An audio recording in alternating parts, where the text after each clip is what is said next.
Assalamualaikum warahmatullahi wabarakatuh. Selamat datang di Arnawan Channel. Oke, hari ini saya berjumpa Sultan dari Penang ya. Wah, ini selalu kita lihat di channel beliau ini ceritanya membahas tentang Penang ya Mas ya. Ya, seputar keindahan Malaysia lah. Keindahan Malaysia. Oke, kali ini saya nak bertanya dengan beliau. Sharing-sharing lah kan. Kita pun ketemunya dari YouTube dan akhirnya pun kita jumpa juga dan beliau datang ke sini ada urusan ya Mas ya. Ya, sedikit urusan. Ada urusan jadi kita nak sharing lah, sharing pengalaman dengan beliau ini. Macam mana nanti kita ikuti lah. Oke, jom. Oke Mas Adi, macam mana setelah kamu melihat datang ke Kuala Lumpur ini? Sebelumnya saya ucapkan terima kasih kepada Bang Arnawan Channel yang telah menemui saya atau menjumpai saya jauh-jauh dari Penang, dan saya terus terang menggemari channel beliau. Banyak memberikan informasi-informasi yang berguna bagi penontonnya. Jangan lupa subscribe channel Arnawan Channel. Oke, tadi Bang Arnawan ini bertanya kepada saya, hal atau perkara apa yang cukup menarik buat saya ya, untuk pertama kali saya datang ke Malaysia, dan bagaimana pelayanan orang Malaysia itu sendiri kepada orang asing, terutamanya pekerja dari Indonesia. Oke, baik, saya akan bercerita sedikit mengenai apa yang saya rasakan dan bagaimana sikap orang Malaysia terhadap pekerja asing, terutama pada diri saya sendiri ya. Kalau untuk orang lain mungkin saya tidak terlalu tahu. Yang saya ceritakan ini adalah yang saya alami. Ya, pengalaman saya pribadi. Oke, jadi pada waktu saya datang ke Malaysia nih Mas, saya kan turun di Ipoh, bekerja di Ipoh ya. Pertama kali Iya, datang gitu ya? pertama kali datang ke Malaysia saya bekerja di Ipoh, dan di situ ada satu tapak pembinaan, di mana satu tapak pembinaan itu belum dipasang, sudah dipasang air bersih, akan tetapi kadang-kadang air bersih ini mati. Contohnya tengah hari hidup, nanti petang pukul 5 mati. Mati nanti hidup sampai pukul 10 malam baru hidup. Nah, dari pukul 5 itu kan kita habis kerja perlu mandi. Kadang-kadang kalau kita orang muslim memang kita kena wudhu. Dan pada masa itu kami kesusahan untuk mencari air bersih itu. Nah, di depan tapak pembinaan ini ada rumah perkampungan. Iya, rumah perkampungan orang Malaysia. Suku kaum Melayu. Di depan tapak pembinaan itu memang banyak rumah lah. Nah, ngam-ngam di depan tuh ada rumah yang namanya Makcik siapa saya lupa. Saya bilang seperti ini sama Makcik itu. Makcik, saya nak beli air bersih untuk keperluan kami, keperluan mandi ataupun wudhu lah, yang jelas untuk keperluan kami. Saya bilang seperti itu pada Makcik itu. Pas itu Makcik itu bilang seperti ini, Dek, kamu tak payah beli air itu, kamu pakai saja. Makcik itu tidak mau dibayar. Kami ada satu tim dalam sebuah tapak pembinaan itu kan ada beberapa syarikat ya. Kebetulan syarikat saya itu ada satu tim 6 orang. Ya, kami duduk di dalam kongsi bang. Setelah saya minta air mau membeli air sama Makcik ini nggak boleh.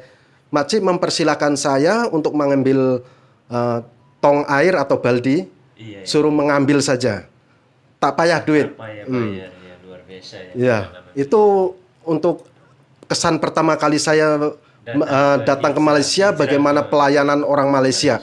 Ketika saya ingin membeli air, tetapi Makcik ini menolak untuk dibayar. Sebenarnya kami ingin beli, bukan minta. Tapi Makcik ini betul-betul mengetahui kondisi kami mungkin ya, pekerja asing mungkin karena airnya mati, kesulitan air, kalau tidak dikasih air pun nanti mau mandi macam mana, mau wudhu macam mana. Itu.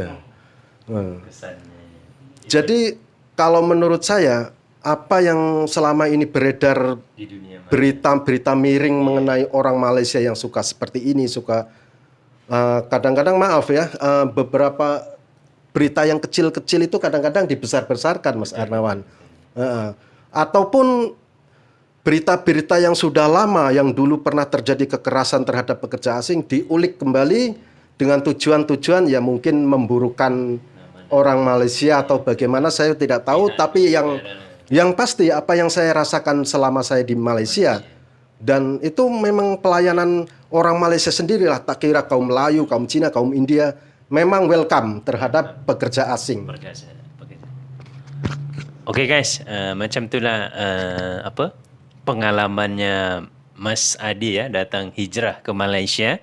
Beliau itu kesan yang paling terkesan sampai sekarang lah ya untuk ini bukan untuk kaum Melayu ya, semua kaum ya, semua kaum tidak berbicara kaum ini ketemunya pun pas memang suku Melayu ya, di saat iya betul. Okey. Macam inilah pengalaman beliau yang terkesan sampai sekarang di Malaysia ya. Sudah berapa tahun di Malaysia, Mas Adi? Kalau dihitung, saya masuk tahun 2008, jadi sampai sekarang sudah 13 tahun mungkin ya. 2008 sampai sekarang 13 tahun, dan mungkin kalau itu sudah punya mobil Ferrari di rumah. Tidak, alhamdulillah ada rezeki sedikit lah. Bukan mobil Ferrari ya, jangan, itu hanya guruan saja. Kenapa kamu sampai betah tinggal sampai di Malaysia ini, tahan betah sampai belasan tahun? Apa yang membuat kamu kerasan di Malaysia ini? Oke, baik.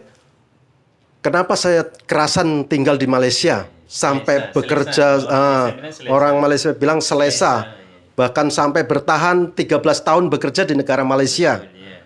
Oke, mungkin faktor yang paling utama ketika saya memutuskan untuk bekerja di negara Malaysia itu karena mungkin pada masa itu persaingan pekerjaan di Indonesia sangat ketat.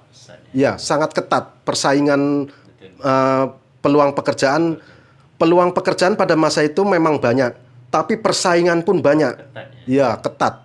Artinya kalau kita tidak memiliki pendidikan yang katakanlah memenuhi kriteria dari sebuah perusahaan itu, maka kita akan kalah persaingan.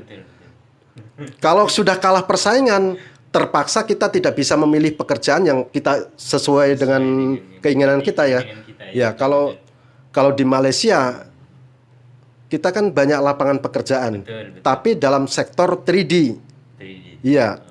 Dalam sektor yang katakanlah orang tidak ingin bekerja di sektor itu. Oleh karena itu kerajaan Malaysia kan mengambil pekerja asing untuk sektor 3D. Ya. 3D itu apa ya, Mas? 3D itu dirty, kotor, dangerous, berbahaya, difficult, susah. Contohnya ya dirty, kotor, kerja tapak pembinaan itu kan kotor, Mas. Ada semen, kotor. Dangerous, kalau kita bikin bangunan tinggi-tinggi itu kan bahaya. Ya seperti itulah, beresiko. Kenapa kalau saya betah bekerja seperti itu di Malaysia? Ya karena pertama tadi desakan ekonomi ya. Desakan ekonomi itu dalam arti kalau katakanlah saya pulang ke Indonesia, mungkin banyak orang ataupun perusahaan yang mampu menampung saya dengan skill saya, dengan pengetahuan saya. Ya, dengan semua itu akan tetapi gaji yang saya akan dapatkan itu tidak sebanding dengan apa yang sekarang saya dapatkan. Ya, kalaupun saya pulang ke Indonesia, saya yakin banyak pekerjaan. Akan tetapi di sini permasalahannya adalah ekonomi. Apakah gaji saya nanti mampu menampung semua kebutuhan sehari-hari saya? Sedangkan di sini katakanlah walaupun saya kerja dalam sektor 3D, tapi boleh kawal Mas. Ya. Oke, macam itulah ya, Mas Adi ini dia sharing pengalamannya sebab dia lama di Malaysia ini. Yang pastinya uangnya ya Mas ya, yang pastinya uangnya, salarinya di sini sesuai apa yang diinginkan dan dikirim ke Indonesia. Oke, pertanyaan yang terakhir kepada beliau ni.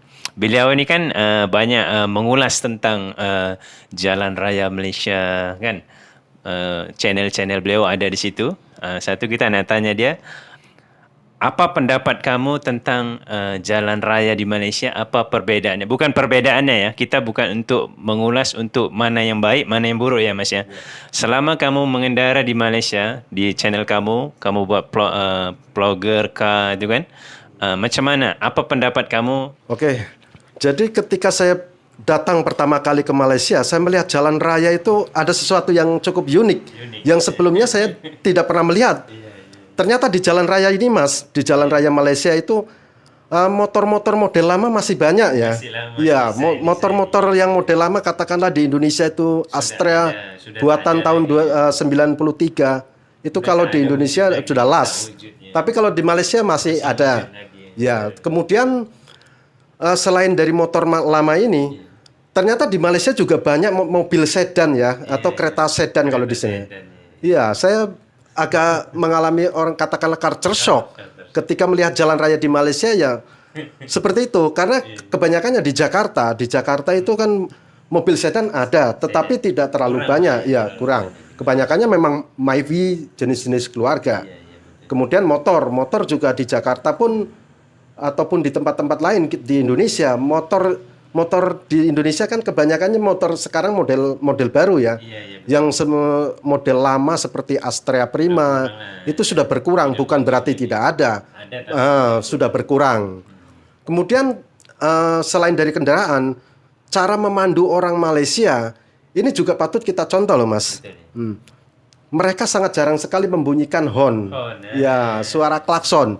Saya dulu begini, Mas, berpikir, kenapa orang Malaysia ini nggak membunyikan horn atau menekan klakson itu? Apakah ada, katakanlah kalau menekan horn ada saman atau tilang? Saya ingat seperti itu dulu, Mas. Ternyata tidak. Setelah saya diberitahu atau difahamkan oleh orang Malaysia bahwa membunyikan horn tanpa sebab ataupun dengan alasan yang pasti itu bisa menyinggung perasaan orang lain, seperti itu. Tidak selesai. Iya, ini menimbulkan nanti kalau contohnya kita sedang berkendara, kita horn di depan itu yang berkendara, pemandu di depan kita akan merasa tersinggung. Ini menurut cerita ya, saya entah betul atau entah tidak itu tidak tahu ya. Nah, cuman saya herannya di Malaysia itu memang sangat jarang sekali terdengar suara klakson. Itu yang uniknya di ya, salah satu keunikan jalan raya di Malaysia ya itu. Salah satu pun kedisiplinan juga, Mas, mungkin ya, disiplinnya orang Malaysia. Disiplin, ya betul. Disiplin jalan raya rakyat Malaysia ini memang bisa dibilang cukup tinggi, Mas ya. Kalau saya membaca berita-berita di internet itu, rakyat Malaysia sabar di jalan raya, sabar berkendara di jalan raya. Dalam artian sabar yaitu tadi salah satu contohnya, mereka sangat jarang sekali membunyikan suara klakson. Ya. Suara klakson itu kan menandakan supaya bisa suruh kendaraan di depan lebih cepat lagi, itu pun bisa. Tapi kalau di sini dia hanya emergensi ya. Iya, kalau di sini digunakan hanya untuk emergensi saja, ataupun berjumpa dengan kawan, kita menyapa.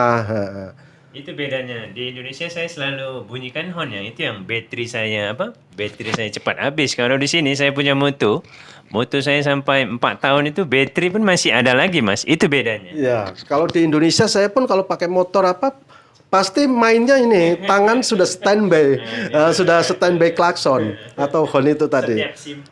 Jadi apa yang saya lihat di negara Malaysia, rakyat Malaysia cara memandu ataupun mengendarai sepeda motor di jalan raya itu memang cukup bagus menurut saya. Dan kita sebagai pemandu orang asing, ada baiknya juga kita mencontoh dari orang Malaysia ini. Maksudnya mencontoh dalam kedisiplinan mereka. Betul sekali. Oke, terima kasih kepada channel beliau, namanya Pesona Malaysia. Pesona Malaysia. Pesona Malaysia ya guys. Oke, jangan lupa subscribe ke channel beliau. Nanti kita saya letakkan nama channelnya, nanti boleh beliau tuan-tuan, puan-puan datang ke channel ke Pesona Malaysia. Oke, terima kasih Mas Adi. Sama-sama. Jangan lupa subscribe channel Arnawan Channel. Oke, terima kasih sharingnya Mas Adi. Semoga Mas Adi sehat-sehat selalu, diberi kesehatan, dilimpahkan rezeki, dimudahkan urusan dunia ni. Dunia dan akhirat. Amin amin ya rabbal alamin. Okey, terima kasih. Sampai di sini channel kita. Nanti Mas Adi pun akan explore ke Kuala Lumpur. Dia akan buat konten ke Kuala Lumpur ya Mas? InsyaAllah. Dia akan explore satu Bukit Bintang ini kasih habis semua. Habis. Hari ini ataupun esok. Okey, terima kasih kepada korang yang sudah support channel ini. Saya ucapkan ribuan terima kasih. Saya akhiri dengan Assalamualaikum warahmatullahi wabarakatuh. Bye, Mas Adi. Jumpa lagi. Halo orang Kuala Lumpur. Saya datang ke Kuala Lumpur untuk melihat berbagai keindahan-keindahan yang ada di Kuala Lumpur.